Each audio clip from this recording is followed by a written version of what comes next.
have one eye open. I literally have one eye open. And I was like, I better go hurry up and tell Mom goodbye and maybe squeeze in a cup of coffee. And I step out the RV and the first thing I see is this bucket. And here she is, cleaning the RV this morning. I didn't even know she was out here. Try not to let it squeak. That's so funny.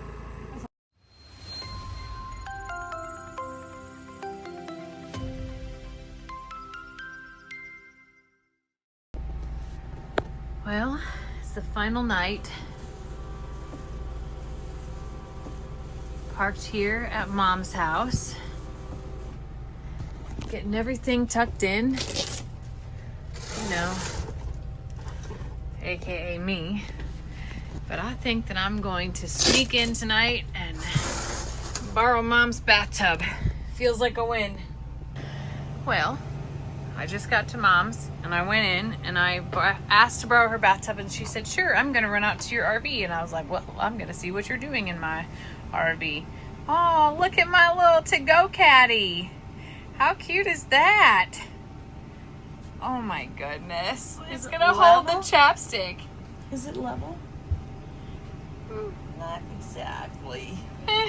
It's okay. I can fix it yet tonight. No, you're not fixing it tonight. I think it looks perfect.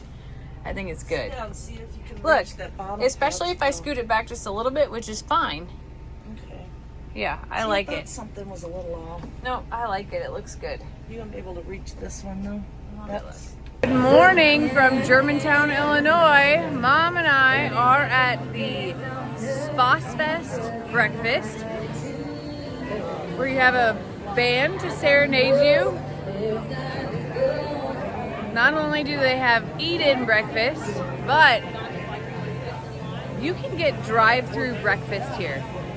That's right, drive-through homemade breakfast, kind of a big deal. Let me show you around. So this is all volunteer, and everybody comes up to do their shift. And I think it's impressive because there's even some kids that have been hauling stuff out.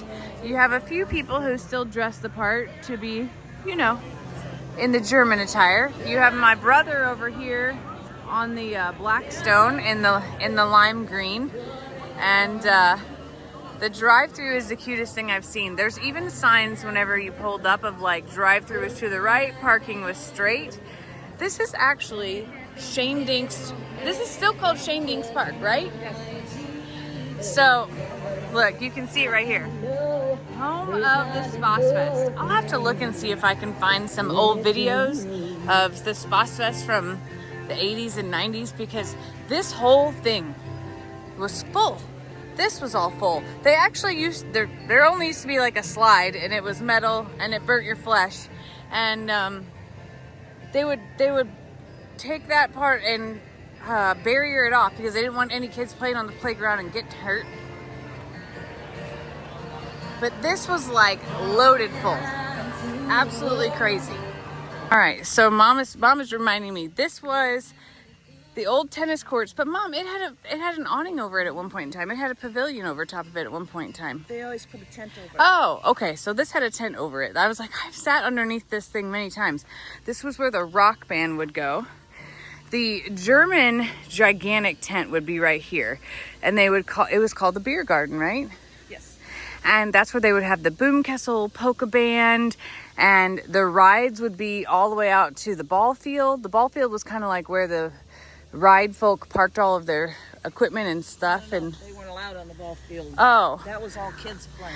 I'm sorry, you're right, it was behind over there. It's been a long time, a really long time. This actually is something that's new here since I've been gone. This is the Red Shane Dinks Memorial, and Red Shane Dinks was a baseball player for the St. Louis Cardinals, and he was born in Germantown, Illinois. Literally, not a hospital. Yeah, literally, there was no hospital in that point in time. Kind of crazy. In 1923, actually. February 2nd. But he was huge into baseball, and this is why I would say, it's not why. Clinton County is a baseball. Yeah, that's crazy.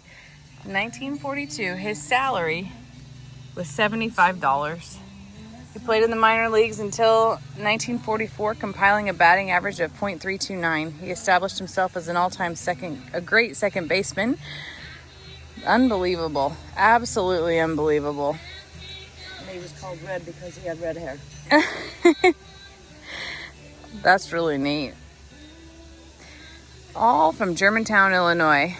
This farm right here, this little fence right here is something that I've talked about in videos, and I don't think that I've ever I know I've never shown it. My one experience with horses in my whole life was coming to this park to play. There are metal swings beyond here. That is where we used to come to play. And these people had horses. And we would pick their grass along the way and try to feed it to them because they would come up to the fence. They no longer have horses. In fact, the gentleman passed away this year.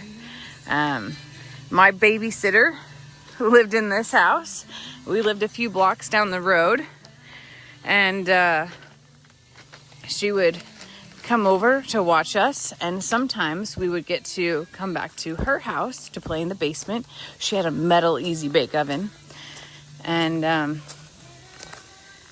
we would get to walk out and see these horses at the fence line.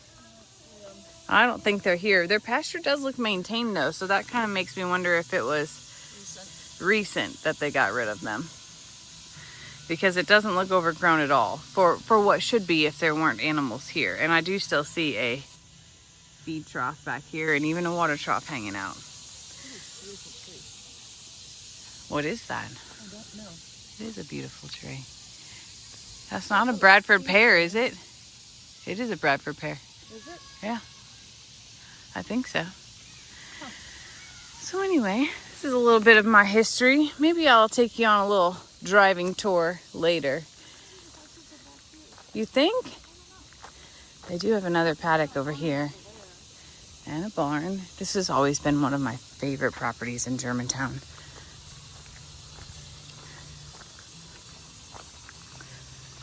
It's a beautiful morning here. It is going to be about 98 degrees here of high and a heat index of 112, which is very out of character for this part of the country. So everybody here is feeling like they're dying a little bit.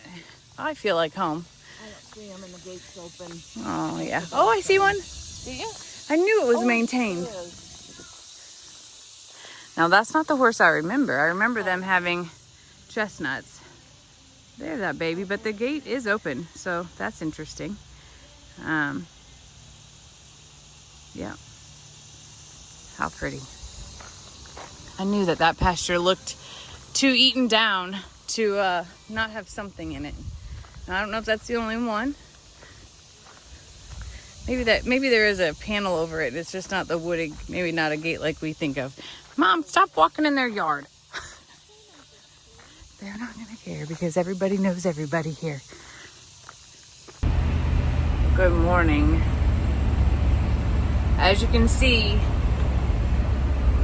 the mini pearl is mobile. And that should be a super fun thing, but it's actually a sad thing this morning. It's a bittersweet thing. It's sad in the act of, but once I get to a certain point, it'll flip. I'm headed home.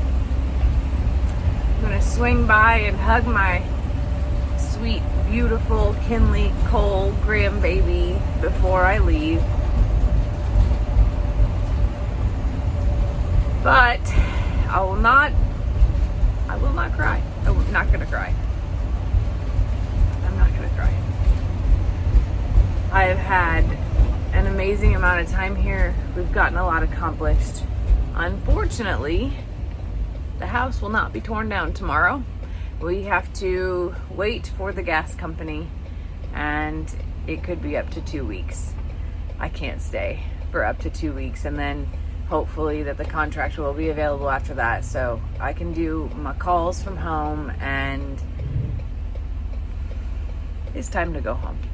So, you want to come with me? I thought you might. Let's go.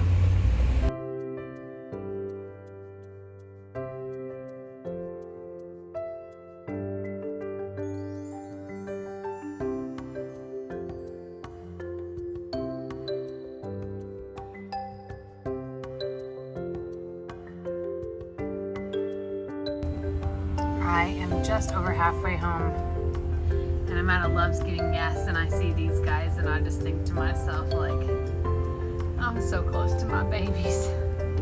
So close to my babies. This is a huge amount of horses there. Every single one is full. I think that's 10, maybe 12 horses in that trailer. 1, 2, 3, 4, 5, 6, 7, 8, 9, 10. 10 horses. And they're so beautiful. Like so beautiful. Oh, I'm going home to my babies. I'm going.